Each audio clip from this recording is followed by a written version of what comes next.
சந்தோஷ் மற்றும் விஜி பற்றிய இந்த கதை. நண்பர்கள், விஜி அண்ட் சாண்டி, ஒரு கடலோர கதை.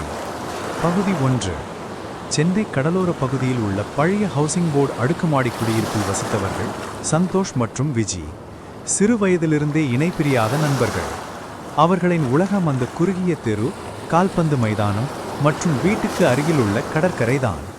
சந்தோஷ் செஸ் காய்களை நகர்த்தியவாறே, ஏ விஜி, பாரு, இந்த ராஜாவுக்கு எங்கேயுமே தப்பிக்க வழியே இல்ல, செக்மேட். விஜி சட்டு சலிப்புடன், இல்ல சாண்டி, நீ செஸ்ல எவ்வளோ பெரிய கில்லாடியா இருந்தாலும் நம்ம தெருவில் ஒன்று மிஞ்ச ஆள் இல்ல. ஆனா கால்பந்துனா நான் தாண்டா கிங்கு. சந்தோஷ், உனக்கு கால்பந்து, எனக்கு செஸ். ஆனா நம்ம 2 பேருக்கும் பொதுவான ஒரு இடம் இருக்கு, அது நம்ம கடற்கரை தான். மாலை நேரமானால் போதும், கடற்கரை மணல்தான் அவர்களின் அரங்கம். ஒரு நாள் சந்தோஷ் மேடை நாடகத்தில் பேசிய வசனங்களை பேசிக் கொண்டிருக்க, விஜி அருகில் நின்று நகைச்சுவையாக முகபாவனைகளை காட்டிக் கொண்டிருப்பான். சந்தோஷ் வீர வசனம் பேசி கைகளை ஆட்டி, அநீதியை தட்டி கேட்க ஒருவன் வருவான், அது நானாகத்தான் இருக்கும். விஜி சந்தோஷைப் போலவே கைகளை ஆட்டி கேலியுடன், டே, ரொம்ப வசனம் பேசார, அலை வந்து உன் சட்டையை நினைக்க போது, வா வீட்டுக்கு சீக்கிரம் போலாம், அம்மா தேடுவாங்க. இப்படித்தான் அவர்களின் வாழ்க்கை மகிழ்ச்சியாக கடலோர காற்றின் வாசனையுடன் சென்று கொண்டிருந்தது. பகுதி 2. திடீர் பிரிவும் சோகமும். அவர்களின் வாழ்வில் திடீரென்று ஒரு சோகமான நிகழ்வு ஏற்பட்டது. ஒரு நாள் கடலோர பகுதியில் சுனாமி தாக்கியதால் விஜயின் தகப்பனார் செல்வம் தன் குடும்பத்தின் பாதுகாப்பை கருதி முகப்பேர் மேற்கு பகுதிக்கு அவசரமாக குடிபெயர்ந்தார். விஜி கண்ணீருடன், அப்பா, நம்ம கடற்கரை, நம்ம ஃபுட்பால் கிரவுண்டு, சாண்டி, இவங்க எல்லாரையும் விட்டுட்டு எப்படி போறது? செல்வம், விஜி கண்ணா, உன் பாதுகாப்பு தான் எனக்கு முக்கியம். இங்க இன்னும் சரியில்லை, புது இடத்துல சீக்கிரம் பழகிடுவோம். விஜிக்கு இந்த மாற்றம் பெரும் மன வருத்தத்தை அளித்தது. புதிய முகப்பேர் மேற்கு பகுதி சுற்றுப்புறம் வசதியாக இருந்தாலும் அந்த கடலோர காற்றையும் நண்பன் சந்தோஷியும் பிரிந்த சோகத்திலேயே இருந்தான். இதற்கிடையில் சந்தோஷ் வசித்து வந்த பழைய அடுக்குமாடி குடியிருப்பு அரசால் இடிக்கப்பட்டது. குடியிருப்பில் வசித்தவர்களுக்கு தற்காலிகமாக அருகில் டென்ட் வீடுகள் அமைத்துக் கொடுக்கப்பட்டன. ஒரு நாள் சந்தோஷை பார்க்க துடித்து முகப்பேரிலிருந்து விஜி தனது பழைய தெருவுக்கு வந்தான்.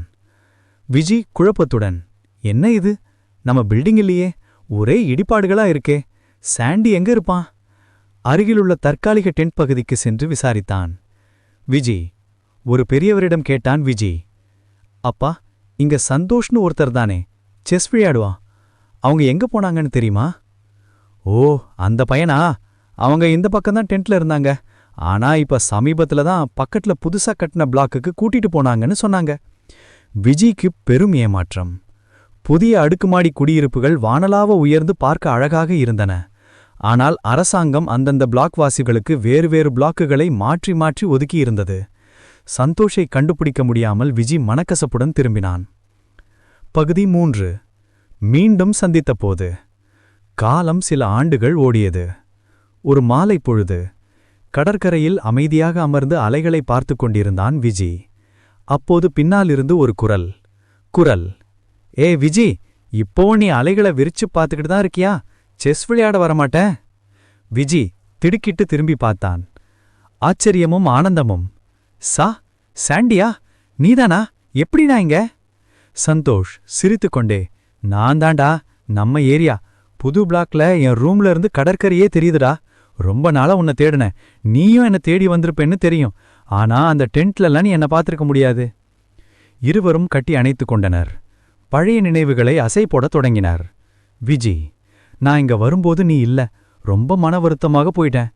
ஃபுட்பால் கிரவுண்டு, நம்ம பழைய வீடு, எல்லாமே மாறிடுச்சு. சந்தோஷ், உண்மைதாண்டா, பில்டிங் மாறிடுச்சு, ஆனா நம்ம மனசு மாறல, இந்த கடற்கரை காத்து மாறல. ஆனா எனக்கு ஒரு ஐடியா இருக்குடா. சந்தோஷ் உற்சாகமாக, நம்ம 2 பேரும் திறமையான ஆளுங்க. நீ காமெடியா நடிச்சு கலகலப்பா பேசுவ, நான் கதை, வசனம், நடிப்புன்னு எல்லாமே செய்வேன். வா, நம்ம 2 பேரும் இணைஞ்சி ஒரு யூடியூப் சேனல் ஆரம்பிக்கலாம். விஜி கண்களில் ஒரு புதிய ஒளி, அடா, இது நல்ல யோசனைடா.